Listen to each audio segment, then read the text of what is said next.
So imagine you're wandering down like a side street in a city you've never visited before. You're completely starving, Oh, we have all been there. right? And you stumble across this little restaurant. There's no flashy neon sign on the main road. The awning is completely faded. And frankly, from the outside, it looks entirely unremarkable. But you're hungry enough to risk it. Exactly. Right. So you open the door, and the place is packed. I mean, the food smells incredible. Every table is full of locals laughing and eating. And you realize you have just found the ultimate hidden gem. Mm. Welcome to today's deep dive. We are thrilled to have you here with us. It's great to be here. Because today, for you, the learner, we are looking at the digital equivalent of that exact restaurant. Yeah, and when you stumble into a scenario like that, your initial reaction as a consumer is usually just pure delight. You feel like you've uncovered a secret. Oh, absolutely. But a strategic marketer looking at that same packed, signless room sees something entirely different. They see a massive leak. Yeah. They immediately start calculating how much revenue is just being left on the table simply because the people driving on the main highway, like a mile away, don't even know the place exists. Today's source material is an absolute goldmine for exploring that exact dynamic. We are diving into a highly detailed business audit and proposal prep document from Rajahmundry. Right. And it focuses on a real-world travel agency called Jollyday Tours, based in Rajahmundry, Andhra Pradesh. It's a fascinating case study. It really is. Our mission for this deep dive is to extract the ultimate masterclass in digital strategy. We're going to pull back the curtain and show you exactly how an expert marketer evaluates a diamond in the rough kind of business. And how they identify that hidden digital friction. Yes, and then how they structure a pitch to actually scale it without breaking what already works. Setting the scene here fundamentally changes the analysis, honestly. Yeah. I mean, the business world obsesses over startups trying to find product market fit. Right, the Silicon Valley growth hacking stuff. That's exactly. Or, struggling legacy companies trying desperately to pivot before they go bankrupt. But we are not analyzing a dying company today. Not at all. Jollyday Tours is a successful 10-year-old offline business. Oh, yeah. This is a story about a massive digital disconnect. And how fixing a few highly specific invisible links can unlock hidden capacity and just dramatically transform conversion rates. Okay, let's unpack this. Let's do it. Let's look at the actual physical footprint of Jollyday Tours and see what makes them such a compelling prospect for a consultant in the first place. Well, before diagnosing the flaws, you have to measure the foundation. Jollyday operates primarily in Andhra Pradesh and Telangana, and their inventory is, well, it's fascinating. Yeah, they aren't just selling generic hotel rooms. Right. They are not pushing commoditized hotel stays that you could literally book anywhere.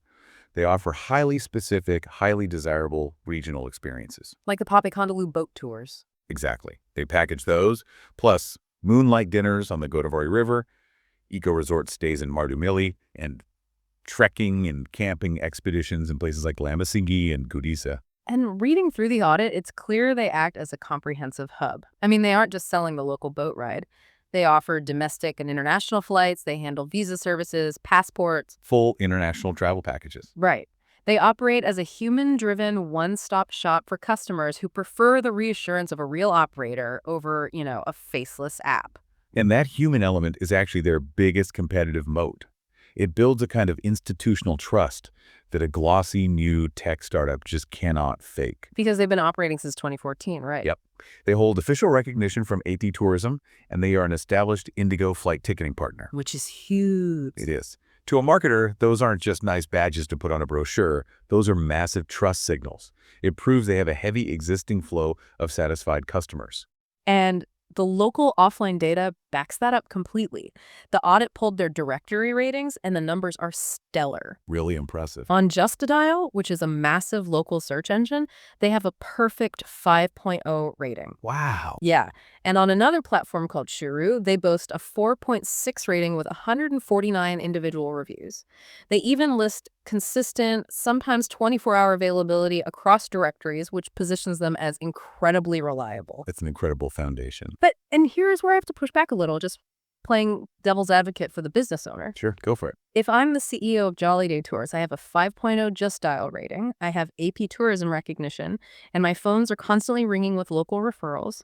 Why do I even need a digital overhaul? Right, why mess with it? Exactly. Why risk messing with an offline machine that is clearly printing money? What's fascinating here is that the digital overhaul isn't about fixing a broken reputation. It's about addressing an invisible ceiling on their capacity. Okay, an invisible seal. Yeah, the local dominance proves the core product works.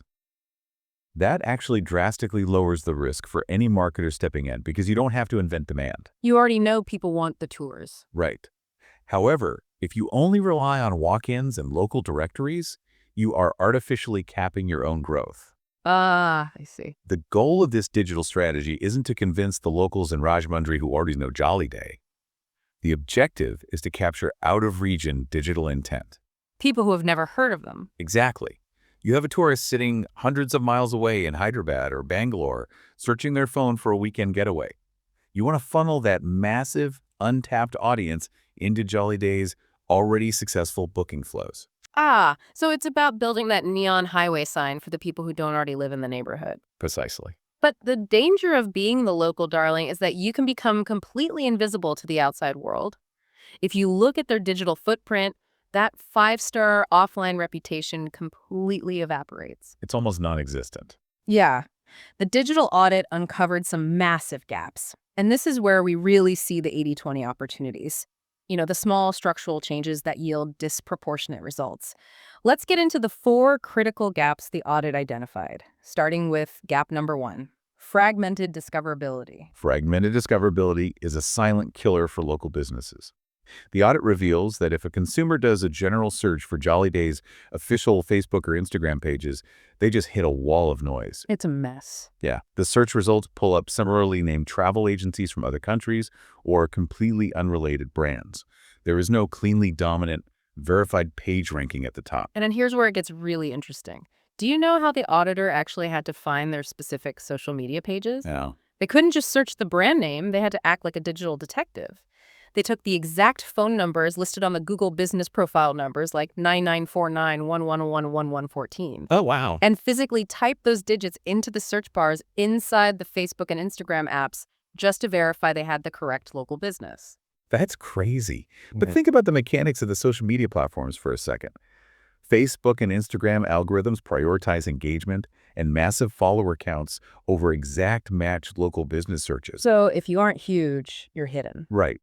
If your brand handle isn't standardized and heavily linked to your website, the platform search bar will just bury you under more popular content. And the psychological friction that creates for a potential customer is immense. It's exhausting. I mean, imagine being that tourist from out of town. You hear a rumor from a friend about this incredible Papikondalu tour. You open Instagram to see some photos of the boats, and you can't find the company. You're just staring at random pages. Exactly. No normal consumer is going to cross-reference a phone number like a private investigator. They are just going to give up. And when that consumer gives up, their desire to go on a trip doesn't disappear. Yeah. They just take their intent and their wallet and bounce over to a massive aggregator like Make My Trip or GoBibo. The local agency loses a highly profitable direct booking simply because of a missing link. It is a tragedy of discoverability. That structural failure bleeds right into gap number 2, weak conversion funnels. According to the audit, they do actually have a website, jollydaytours.com. It's multilingual, and it technically functions as a search engine for hotels, tours, and cars. So the plumbing exists. Plumbing is a great way to describe it, actually, because a website that acts purely as a booking engine is very different from a website engineered as a conversion machine. How so? Well, a booking engine just sits there passively, waiting for someone who already knows exactly what dates and locations they want to punch in. But the audit points out they lack dedicated SEO-optimized landing pages for their flagship tours. Let's break down that term for a second. When we talk about an SEO-optimized landing page, what does that actually look like for the consumer clicking on an ad? Okay, think of a standard website, like a massive department store where you have to wander the aisles looking for what you want. Huh? A landing page is like a VIP concierge meeting you at the door and handing you the exact item you asked for. I love that analogy. Thanks. So if a customer clicks an ad for a Godavari moonlight dinner, they shouldn't be dropped onto a generic homepage where they have to hunt through a menu to find the dinner again. Right, that's instant friction. Exactly. They should land on a standalone page dedicated entirely to that single experience. It needs to be loaded with gorgeous photos, a clear list of what the ticket includes, and a massive unmissable button that says, "What's app boss?" or "Book now." It's like inviting someone into your store and then hiding the cash register in the back room behind a curtain. You're making them work way too hard to give you their money. Yes, exactly. And speaking of making things hard, let's look at gap number 3, buried social proof. This one drives me crazy when I see it in the wild. Jollyday has a 5.0 on Just a Dial. They have positive ratings on TripAdvisor and Shuru. They have 10 years of happy customers. Which is amazing. Right. But this massive, incredibly valuable asset isn't being utilized on their own website. Which is a huge mistake because the psychological mechanism of social proof is arguably the strongest lever in marketing. Oh, totally. When a buyer is hovering their mouse over a checkout button, their brain experiences a spike of anxiety. They're wondering, is this a scam? Will the boat actually show up? Am I going to get ripped off? Exactly. Seeing a stream of 5-star reviews at that exact moment acts as a psychological soothing agent. It removes the friction of doubt. So external platforms are good, but Right, external platforms like Just Dial are great for initial discovery, but those testimonials need to be extracted, embedded directly into those new landing pages, turned into graphics for social media, yeah. and used in retargeting ads that follow people around the web. Because leaving reviews siloed on a third-party site is like having a glowing letter of recommendation and refusing to show it at your job interview. That is a perfect way to put it. It makes so much sense. You have to bring the trust to the point of sale. And that brings us to the final gap. Gap number 4. An aimless YouTube strategy. This one is super common. Yeah, the Audit Nights, they actually have a YouTube channel. They post short promotional videos, like a 42-second clip announcing that a Papikondalu cruise is restarting. They even include booking phone numbers and website links in the video. But being present on a platform is not the same as being strategic on a platform. Right. They are treating YouTube like a digital bulletin board, assuming their existing followers will just see the updates. But YouTube isn't a social media feed like Facebook or Instagram, where people passively scroll past whatever the algorithm serves them. It's a search engine. Exactly. It's the world's second largest search engine. It operates on active intent. And that completely reframes the auditor's critique, because the audit noted there is no search intent strategy. They aren't titling their videos to capture the phrases people are actually typing into the search bar, like, Rajahmundry weekend trip or Papikondalu tour price. Because if you upload a video and name it Cruise Restart, the only humans on Earth who care about that video are the people who already know your company and already knew the cruise was temporarily stopped. You are preaching to a tiny choir. Exactly. But if you title that exact same video, The Best Weekend Trip in Rajahmundry 2026, you are suddenly capturing an entirely new, out-of-region audience at the very top of the funnel. You are answering a question they are actively asking. The structural fixes here are so elegant. I mean, as the audit states, these are all low to medium effort moves. Standardize the social handle so people can find you. Build 3 VIP concierge landing pages. Put the 5-star reviews next to the buy button. And optimize the YouTube video titles for search intent. It's not rocket science. No, these aren't massive technological hurdles. They're strategic realignments that promise a measurable revenue lift within 60 to 90 days. But diagnosing the problem from the comfort of a spreadsheet is only half the battle. Oh, for sure. If you're the consultant who wrote this audit, you still have to walk into an office and sell this solution to the CEO of Jollyday Tours. So let's transition to the 90-day turnaround playbook and pitch strategy. This is where raw data meets sales psychology. You cannot walk into the office of a founder who has run a profitable business for 10 years and tell them their baby is ugly. No, their walls would go up immediately. Exactly. They'll just point to their revenue, point to their AP tourism plaque, and show you the door. The pitch has to validate their reality first. So the audit recommends leading with a CEO-style narrative. Right. You start the meeting by actively praising their strengths. You highlight the AP tourism recognition, their longevity since 2014, and the trust they've built. You firmly establish that you view them as a serious, dominant operation. Yes. Only after you secure that mutual respect do you introduce the strategic gap. You reframe the digital shortcomings not as failures, but as a mismatch with their offline greatness. Oh, that's clever. You tell the CEO, you have these incredible, highly desirable products. But if a new customer in Hyderabad searches for you, they can't find your official Instagram. Your best tours are trapped in a local bubble. You highlight the friction, and then you hit them with the 90-day plan. And it's brilliant because it doesn't try to boil the ocean. No, you have to keep it focused. The consultant proposes focusing on just 3 to 5 initiatives. First, standardize all the social handles and surface those icons on the website and the Google business profile. Just connect the disconnected pipes. Second, you build those high-intent landing pages, but only for 3 priority products. You don't pitch a massive, expensive website rebuild. No, that scares people off. You pick their 3 most profitable flagship experiences and build targeted funnels for just those 3. Third, launch a combined organic and paid campaign around those specific products, routing all that new traffic directly to WhatsApp phone calls or the new booking pages. And finally, the audit insists on installing tracking pixels and UTM codes to measure the return on investment. I want to pause on this actually. For the listener who might not live in the marketing data world, how do UTM codes and tracking pixels actually work mechanically? Okay, think of a UTM code as a tiny digital breadcrumb attached to the end of a web link. Okay. A breadcrumb. Right.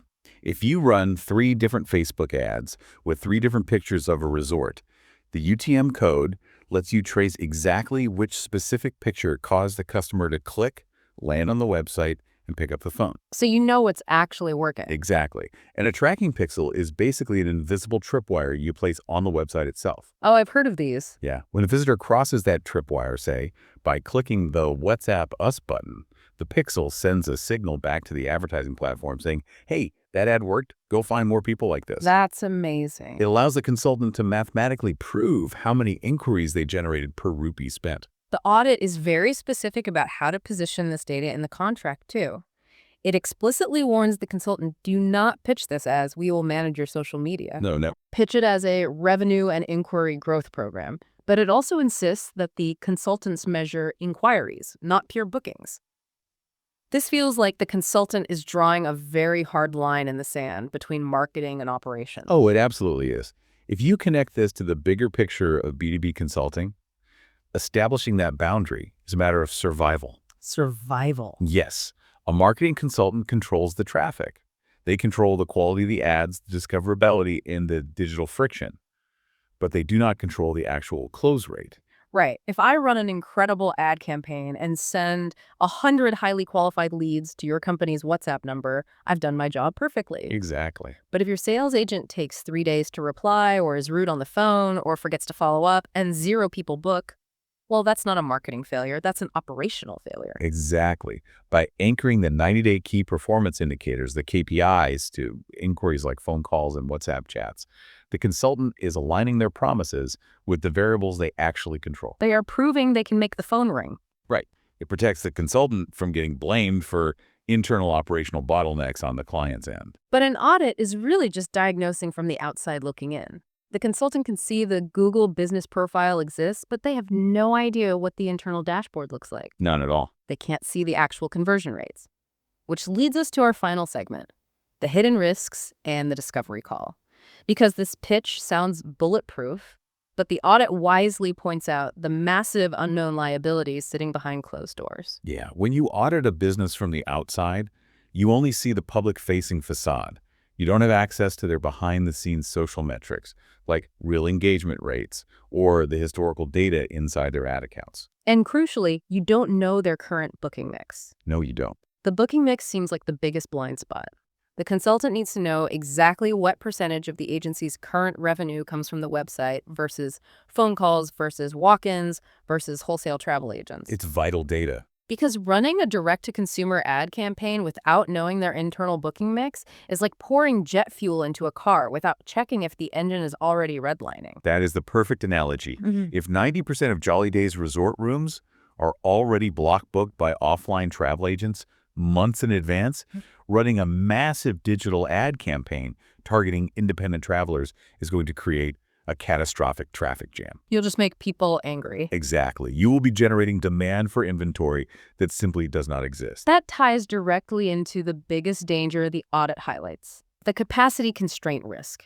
Let me play devil's advocate one last time. Go for it. Let's say the consultant launches this 90-day plan.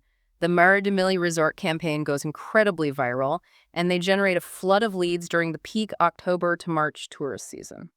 Isn't a viral campaign the ultimate success story? If we connect this to the bigger picture of business operations, a viral campaign during a sold-out season is actually a complete disaster. Yes.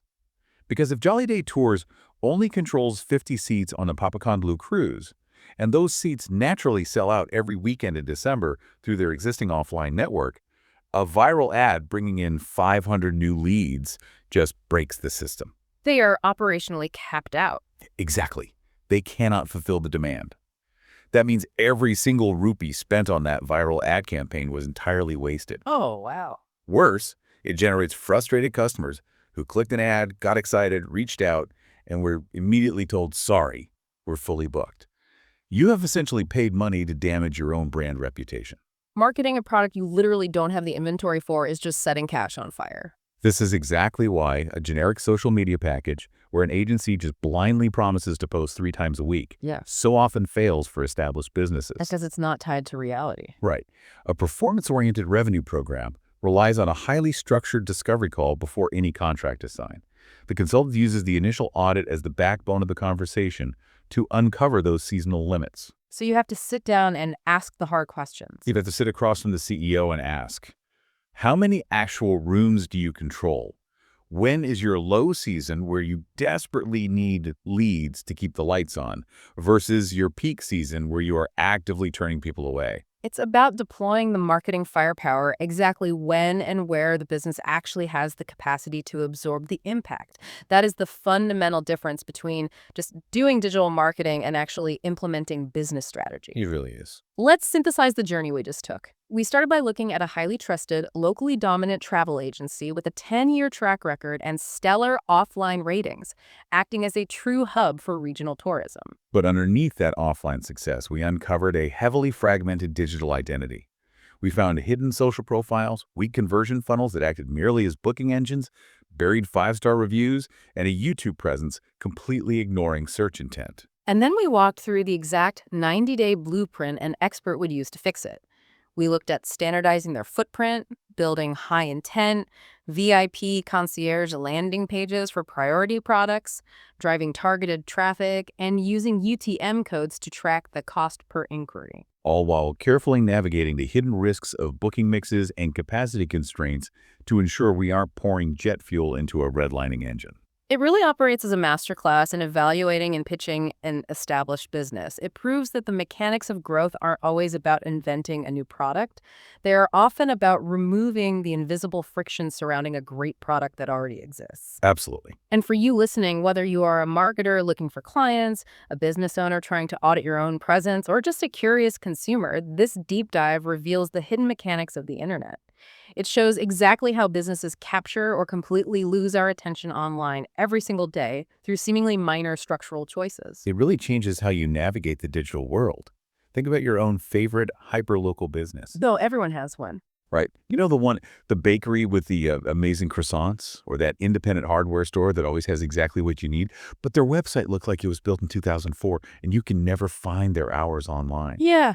If a marketer applied this exact 90-day framework to them, how much hidden revenue is sitting right there locked away behind a few missing digital links? What would happen if you were the one to point it out? That is a brilliant question to ponder, because sometimes the biggest opportunities aren't about building a brand new restaurant. They are just about putting a bright, shining sign on the amazing hidden gem that's already there. Thank you so much for joining us for this deep dive. Keep asking questions, keep looking for the mechanisms behind the magic, and we will catch you next time.